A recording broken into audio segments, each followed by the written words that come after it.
Michelle Blair, you saw her, that mother accused of killing her children, putting them in a freezer. Michelle Blair admits to killing her 13-year-old daughter, Stony Blair, because she believed the teen and her 9-year-old son, whom she's also accused of murdering, had been harming her youngest child.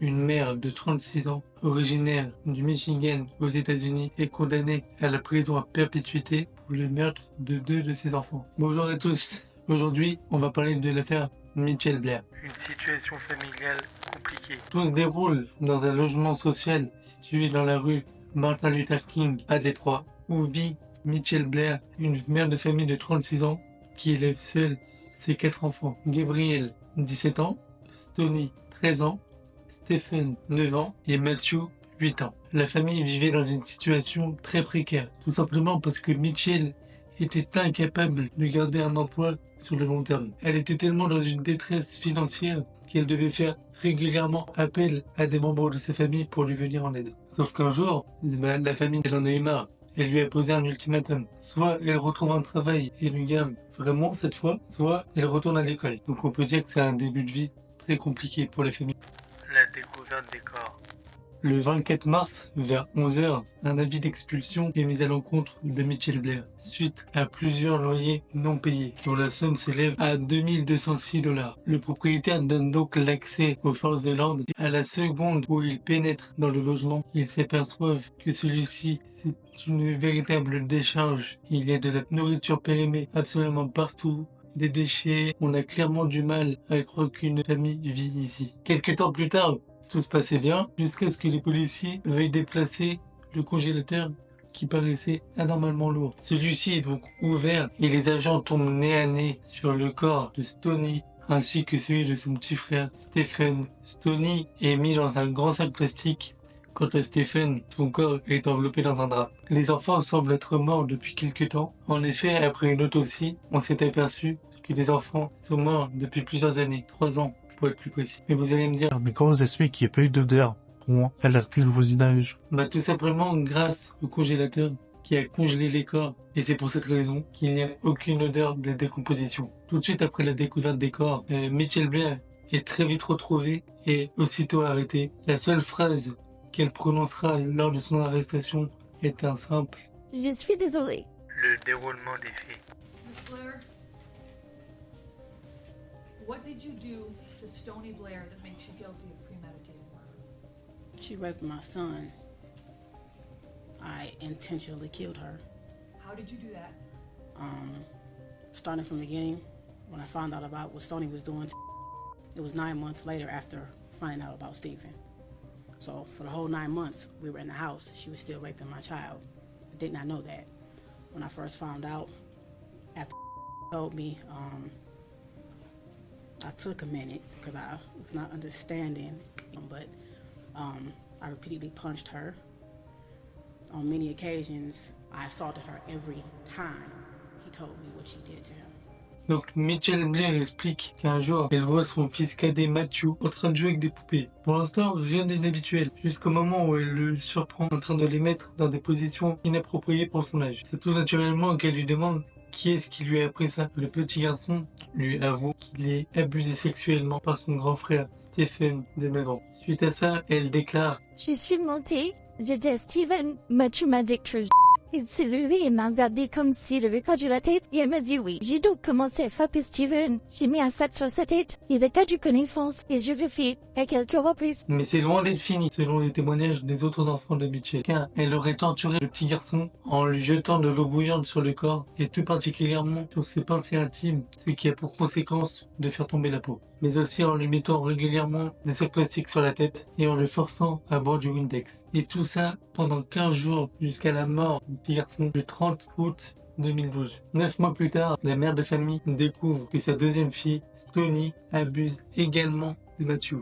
Donc en cherchant ça, la mère de famille reprend aussitôt les séances de torture, en jetant également de l'eau bouillante sur le corps de sa fille, mais aussi en lui privant de manger pendant plusieurs jours pour l'affamer, pour au final l'étrangler à mort à l'aide d'un t-shirt, le 25 mai 2013. Aussitôt après le deuxième meurtre, elle ordonne à sa fille aînée, Gabrielle, de mettre le corps de sa petite sœur dans le congélateur juste au-dessus du corps de Stephen. Donc toujours selon Mitchell, elle avait pour projet de se dénoncer à la police, mais Matthew lui a supplié de ne pas le faire. Donc évidemment, elle l'a pas fait. Une vérité dissimulée. Une question reste alors sur toutes les lèvres. Comment Mitchell a fait pour cacher la disparition de 2 de ses enfants? Comme je vous ai dit en début de vidéo, Mitchell, elle élève seule ses 4 enfants. Et en ce qui concerne les pères, oui, je dis bien les pères, parce que les 4 enfants n'ont pas tous le même père. Pour le premier, il s'appelle Stephen Berry, il a 31 ans, c'est le père de Stephen et Matthew, et il doit plus de 11 000 $ de pension alimentaire à Mitchell. Et en plus de ça, il a un dossier criminel plutôt lourd pour possession d'armes à feu. Il a même fait de la prison pour le même motif. Quant au deuxième, Alexander Dorsey, donc le père de Gabriel et de Stoney, il doit plus de 39 000 $ de pension alimentaire à Mitchell. Sauf que contrairement à M. Berry, lui il est resté en contact avec Mitchell pour régulièrement appeler ses filles pour prendre des nouvelles. Sauf que là, ça fait 2 ans qu'il ne les a plus vues. Et à chaque fois qu'il les appelle et qu'il veut parler à Stoney, la mère de famille, elle trouve toujours des excuses. Comme Oh, Stoney, elle est pas là. Je suis désolée. Et du coup, le père, vu que c'est un peu tendu entre Mitchell et lui, il cherche pas plus que ça à creuser le fait qu'il ne voit plus Stoney. Et c'est seulement à partir du moment où des journalistes viennent lui poser des questions sur l'affaire criminelle qu'il apprend la mort de sa fille. C'est la pire façon d'apprendre la mort d'un proche. Il n'y a pas pire. Là, vous allez me dire, Ok pour les dames, mais pour l'école, le voisinage, comment elle a fait? en ce qui concerne l'école, il faut savoir que 2 ans auparavant, elle a déscolarisé ses enfants pour leur faire l'école à la maison. Et oui, au Michigan, si tu veux faire en sorte que tes enfants fassent l'école à la maison, t'es pas obligé de prévenir l'école. Donc par conséquent, l'État. Je sais, c'est complètement con, mais c'est les États-Unis, quoi. Donc c'est pour ça que au niveau de l'école, personne ne se posait des questions. Mais en ce qui concerne le voisinage, il y a une voisine de la famille, Tori, qui connaissait bien les enfants, parce que régulièrement, quand elle les voyait, elle leur donnait de la nourriture ou des nouveaux vêtements. Elle se posait des questions de pourquoi elle voyait plus ni Stephen ni Stoney, mais bon, elle voulait pas s'immiscer dans la vie privée de la famille Blair, donc elle n'a pas creusé plus la piste. Et quand les voisins de Mitchell lui demandaient pourquoi ils ne voyaient plus les 2 enfants, elle leur répondait soit qu'ils étaient chez leur tante, soit qu'ils étaient dans la maison mais qu'ils n'avaient pas envie de sortir. Faut savoir qu'une assistante sociale, elle est venue à 2 reprises chez les Blair. Une fois en 2002, une fois en 2005. Mais comme vous devez vous en douter, sans suite. Une autre voisine de la famille ainsi qu'un ami des enfants diront que Mitchell était une très bonne mère, qu'elle est très protectrice envers ses enfants et qu'elle était toujours aux petits soins pour eux. Et du coup, ils ne comprennent pas comment et pourquoi elle a fait ça. Et oui, comme vous l'avez compris, Mitchell, elle se donne une réputation de bonne mère vis-à-vis du voisinage, mais aussi sur les réseaux sociaux, parce qu'elle poste régulièrement des photos et des vidéos de ses enfants sur Facebook. Elle a même publié la phrase suivante. Il n'y a pas plus une grande bénédiction dans la vie que d'être appelé maman. Le déroulement du procès. Once again, Mitchell Blair's courtroom outburst forced bailiffs to escort her out of the courtroom. Just yesterday, Blair confessed, again, that she killed her 2 children, stuffing their bodies in a freezer. 7 Action News reporter Tara Edwards was in the courtroom and brings us the latest.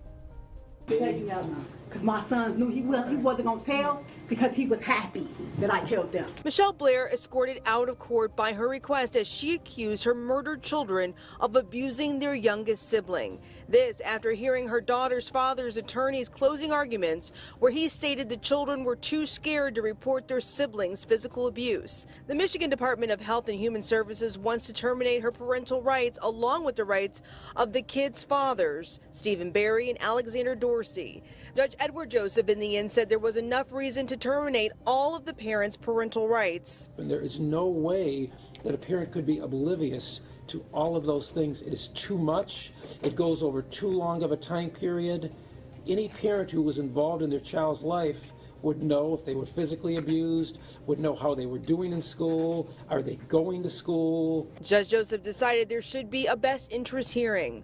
The 2 living children fathered by each of the men will be psychologically evaluated, and so will their parents before a final decision is made. Suite à ça, Mitchell elle a fait de la prison en attendant la date de son procès et elle explique au juge qu'elle ne regrette absolument pas les actes qu'elle a commis car ses enfants ne regrettaient pas les leurs. Mais quelques jours avant son procès, elle plaide non coupable et nie catégoriquement les accusations de ses enfants. Contre toute attente, le jour de son procès, Mitchell avoue les crimes de Stoney, 13 ans, et de Stephen, 9 ans. Elle est donc condamnée à la prison à perpétuité, mais échappe à la peine de mort à Bolly, au Michigan, en 1847.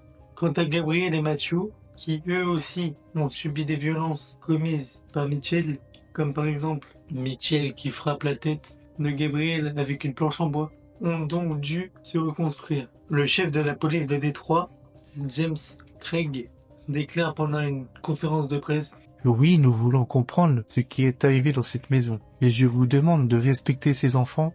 Ils ont vécu l'horreur et vivent encore un immense traumatisme. Alors moi, ce que je pense de le faire, c'est que ça me paraît bizarre qu'un enfant de 9 ans soit capable de son petit frère. Et même dans l'hypothèse où c'est vrai, il a dû lui-même subir des abus. Parce que à 9 ans, t'es pas censé comprendre ce que c'est que le sexe. Et vous, dites-moi ce que vous en pensez, dites-le moi en commentaire. Et likez, commentez, partagez. Et abonnez-vous surtout. J'espère que la vidéo vous a plu. C'était Adrien. Salut.